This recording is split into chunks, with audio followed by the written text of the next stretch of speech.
Hi everyone, welcome to this week's Midweek Word. I wanted to talk to you a little bit this week about hearing God and what that can mean for us and what that is. I don't know about you, but before I was a Christian, one of the things that I sort of understood was that there must be a God, because all of this around me, all this above me in the sky, it's all amazing, and how could that have just been an accident? I kind of got my head around that stuff. But what was more difficult was the idea of just how personal that was to each and every one of us. So I want to set this up. There are a great couple of verses in 2 Corinthians chapter 4, and we're going to look at verses 5 and 6 in particular in this video. In them, Paul, who's writing it, makes it clear that his, and I would say the whole church's role when it comes to preaching is this. It says, for what we preach is not ourselves, but Jesus Christ as Lord, and ourselves as your servants for Jesus' sake. For God, who said, "Let the light shine out of darkness," made his light shine in our hearts to give us the light of the knowledge of God's glory displayed in the face of Christ. That's a lot to process in just a few words, but I wonder if we could take a look at it. But it's amazing. Look over them again, maybe pause, have a look and come back. What does it mean? Because that's one of the hardest parts, isn't it? Lots of times maybe we've heard it and perhaps we think, I need to understand all this and I need to really get my head around all this before I can take that next big step of faith with God, or even that first step. Well, here's what we all too often forget though.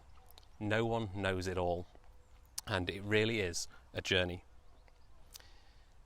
Having faith in God is not the result of years of learning and understanding everything about God is. It's a relationship. God eagerly desires a deeper relationship with you and with me.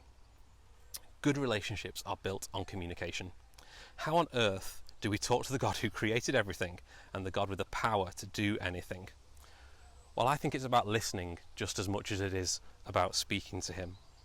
That security that we talk about and that we find in Jesus doesn't do much unless we trust and listen to him. Like a life jacket almost. It's only useful when we put it on and we use it. One way to really feel secure about who we are is to make sure we're listening to the right voices. Identity is mostly a battle of voices. What do we listen to? What do we allow to shape us? I believe God's message to us is a reminder. And it's a reminder that we're loved by him and that we're known by him, and that he doesn't see our mess, he just sees us. What is the voice that should be first for us? It's God's. It's the Father's voice. If we listen to him, we hear things about us. God is declaring that we're his children, and that should be what influences us and what strengthens us and encourages us in our walk of faith with him. And that's where our value is. So I'm not saying just listen to the first voice that comes into your head. I'm saying that God's voice was first, and that's the one that we should be listening to. Now, I know it can be hard to recognise God. We can almost train ourselves to only listen to the voices that tell us that we're wrong, or that we're failing in something, or that we don't have enough of something. What God wants us to hear is he knows us and that we're loved by him. The tough question I think for us, and the challenge for us, is do we leave enough space in our lives to hear that voice? Silence can be, or it can seem like a scary thing, and we try and fill it with all kinds of stuff. But you know though, God can speak in those quiet moments. And can I encourage you to not be worried about spending time in the quiet, maybe just seeking what God has got for you today. Maybe you know a little something about Elijah. Well, maybe the story of him hearing God in the quiet. It's in 1 Kings chapter 19, and it's a really interesting chapter, and it's really interesting to read around how Elijah got to this point. But the core of the story, and the one that we, if we went to Sunday school, probably know best, is that Elijah hears God not in the earthquake and things like that, but actually in the quiet. And I believe this story shows us something of God's character that can encourage us. And I think there's a flip side as well, though. If we're listening to God, we will probably find that he has things in mind for us to do. And often these things can seem overwhelming or outside of our comfort zones.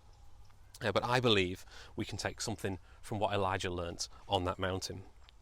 By the time Elijah gets to this point, he's really struggling. We've seen him go through some disappointments, struggling with the weight of responsibility. In verse 4, it says he went into the wilderness, found a bush, and prayed that he might die. "I've had enough, Lord. Take my life. I am no better than my ancestors." Notice that in verse 15, though, God tells him to go back to where he came from. He wasn't in the position where God needed him to be. But key to this, though, is that God had everything Elijah needed, and we see that in the story, and if you read around it too.